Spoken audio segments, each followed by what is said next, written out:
Yesterday, during the second day of jury selection in Donald Trump's first of 4 criminal trials, Trump reportedly lashed out, visibly and audibly reacting to a potential juror, and was told by the judge, you got to stop that right now. Take a look at this. Quote, "I will not have any jurors intimidated." Trump admonished by judge on day 2 of criminal case.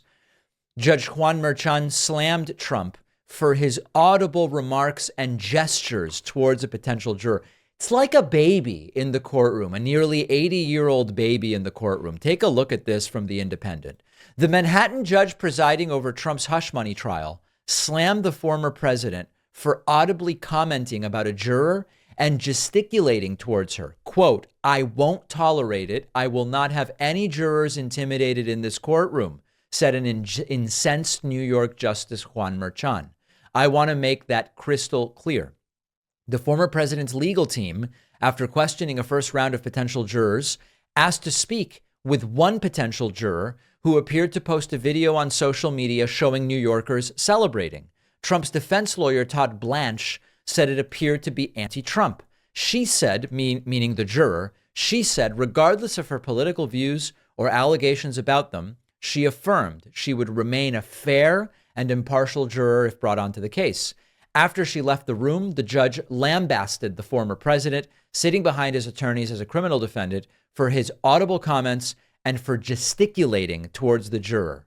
"I don't want a juror on this panel who lies to us, who misleads us as to his or her views about Mr. Trump," adding he believed the juror was credible. He denied Trump's attempts to strike her from the pool. So you have a situation here where Trump and his lawyers, particularly in the court of public opinion, have been arguing Trump can't possibly get a fair trial in Manhattan because Manhattan is very left-leaning. Now, I hate to break it to Trump and to others. This is an argument that's been tried, attempted many times when it comes to jury selection.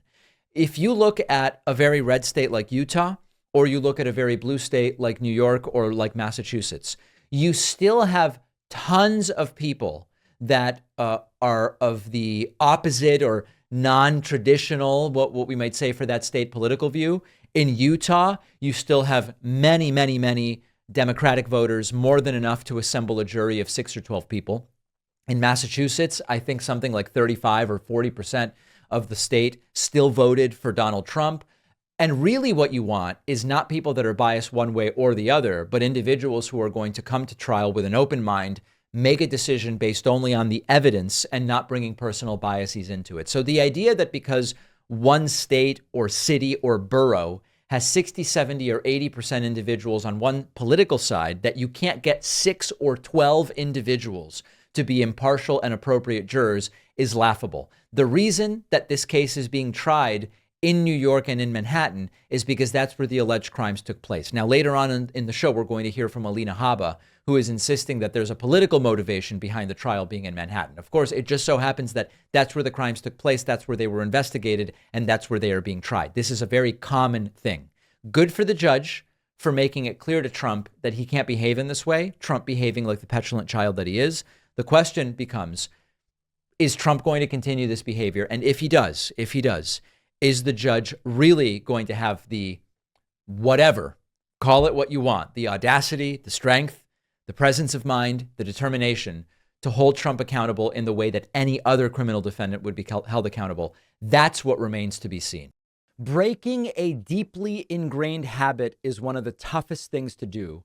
Our sponsor, Fume, can make it easier. Not everything in a bad habit is wrong. So instead of a drastic, uncomfortable change, remove the bad from the habit. And that's, quite frankly, what Fume helps you do. Fume is an innovative, award-winning device that delivers flavored air. That's it. There's no vapor. There's no nicotine, no electronics. It's just delicious flavored air delivered by the cylindrical Fume device that fits in the palm of your hand. It comes in tasty, refillable flavors like raspberry lemon, orange vanilla, grapefruit crisp mint. The Fume device goes in your pocket. You can carry it around. It has movable parts and magnets, so if you're fidgeting or want to, it's great for that. And it's just a useful thing to break bad habits. And it provides that perfectly satisfying hand-to-mouth mechanic that many people love. Don't judge Fume until you've tried it. They have helped countless people make positive changes, and you could be next. Head over to tryfume.com and use code PACMAN to save 10% when you get the Journey Pack, which comes with the device and several flavors to try. The link is down below.